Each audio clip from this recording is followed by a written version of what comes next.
Imagine mo na lang si John the Baptist, John the Beloved, binuhusan ng yung wax, yung kumukulong wax.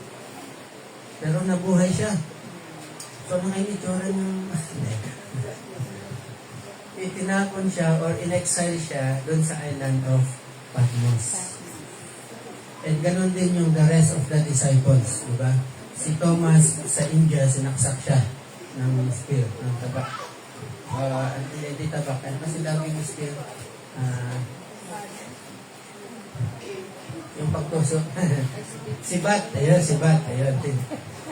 Sinaksak siya ng sibat.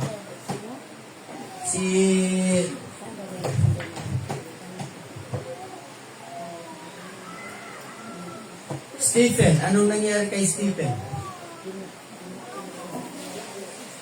Yung namartir siya, si Stephen. Pinato siya hanggang mamatay ang mga Hudyo. Okay. So, ang lahat ng yan ay pinersecute. So, sabi ng Panginoon Jesus, huwag kayong mag-alala kayo at masaya. Maggalak kayo at magsaya kasi may mga nauna na sa inyo kumbaga nagiging bahagi kayo sa pag-uusig nila. As even our Lord Jesus Christ, naranasan niya yan. Ininsulto siya, binato, tinuranahan ng tinik. Higit sa lahat, pinako sa krus. Kung siya ay pinersecute, tayo din ay daranas niyan. Okay. Ang tanong, sabi sa Peter, tingnan natin yung sa Peter. So, ang persecution is unfair treatment because of your religious belief. Okay? Because of your religious belief. Now, sabi sa Peter, I think 1 Peter yan. Chapter 4, verse 15 hanggang 16. Pero simula sa verse 12. Sabi ni Peter, Beloved, do not think it strange concerning the fiery trial which is to try you as though some strange thing happened to you. Huwag kang magtaka. Okay, huwag kang magtaka. Bakit nangyayari sa iyo yan? Huwag kang magtaka. Okay?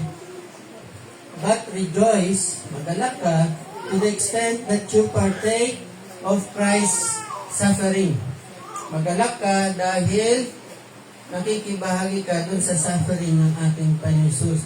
That when His glory is revealed, you may also be glad with exceeding joy. Exceeding, ibig sabihin, napakatinding kagalakan. Okay? Napakatinding kagalakan. Exceeding. Okay? Dahil sa nakabahagi ka sa suffering ng ating Panginoon Jesus. If you are reproached then, sabi ni Peter, so if you are reproached for the name of Christ, blessed are you. Makarios.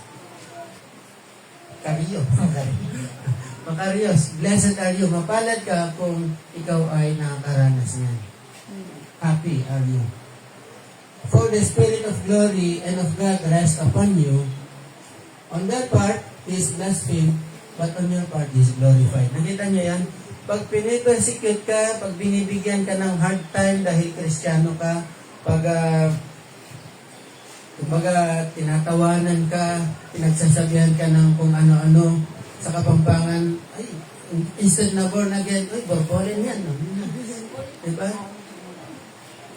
Sa Visayas, ay, hindi siya born again, kundi, ay, yung mga buwang again, no? Diba? Andiyan na yung mga buwang again. Ang sabi ni Peter, binablaspheme nila ang Diyos at hindi ikaw. Ano ibig sabihin ng pag-blaspheme?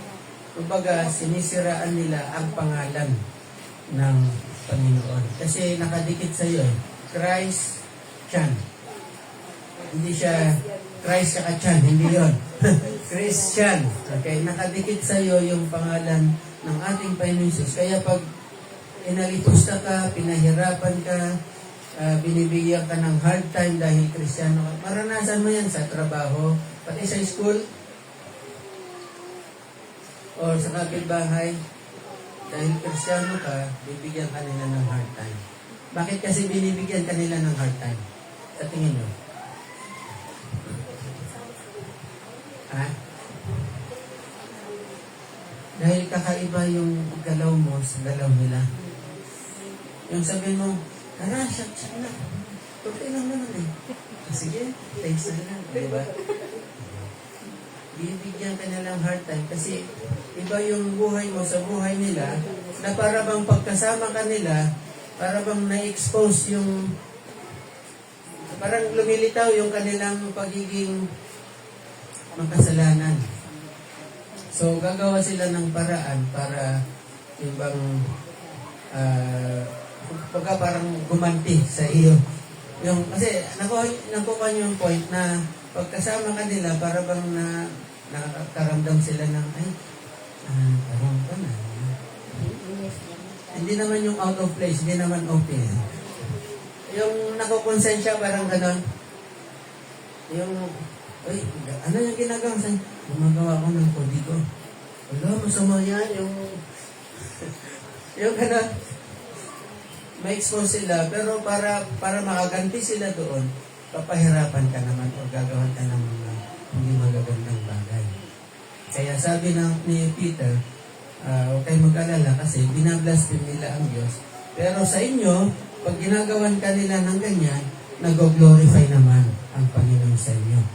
Yun lang, may karugtong. Dapat nape-persecute ka dahil ikaw ay Kristiyano.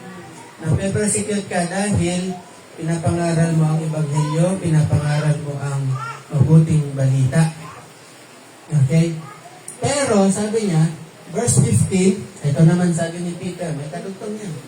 But let none of you suffer as a murderer, a thief, an evildoer, or as a busybody. Alam niyo yung busybody? Ano sa Tagalog yung busybody? Ayun, magagaling sa English yan. Ano yung busybody? Busy yung body. Di ba? Ang tawag natin dyan ay mare. Anong latest? Yun. Yun yung busybody, yung kung saan nakikinig. Uy, ano bang meron dyan? Yun ang busybody, nakikimarites. Imagine mo, Kristiyano ka, tapos nakikimarites ka. Talagang pipersikutin ka dyan. Kasi hindi ka lang makikimarites, nakikijoin ka pa. Ay, ganun talaga eh. Nanguna ka pa, bumangka ka pa, ikaw nagbangkero ka doon.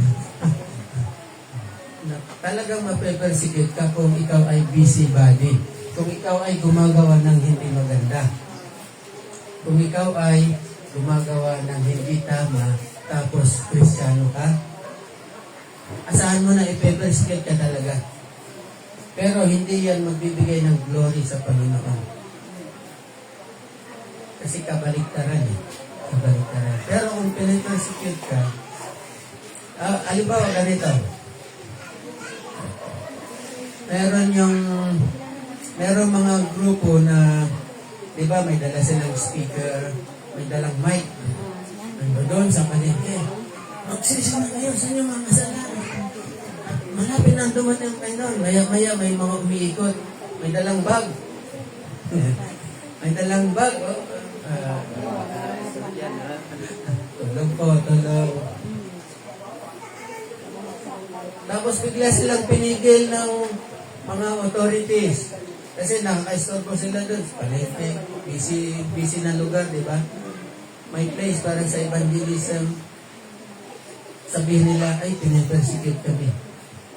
Tama ba yun? Maganda na yung intention, ipangaral ang salita ng Diyos, pero yung yung pinapasa mo, yung mga bag na hindi naman sa loob ng church, kundi in a public place, then iba na yung intention nun. Maganda yung paraan, pero yung intention iba. Okay? So, asahan magpe-persecute ka talaga dyan. Pagbabawalan ka talaga dyan. Or, sa bus nga, di ba? Nakaupo kang ganyan, tapos merong makakarinig ka doon kahit na hindi ikaw yung gumagawa, tapos Kristiyano ka, yung sasabihin, ay, ito na naman yung mga kalos.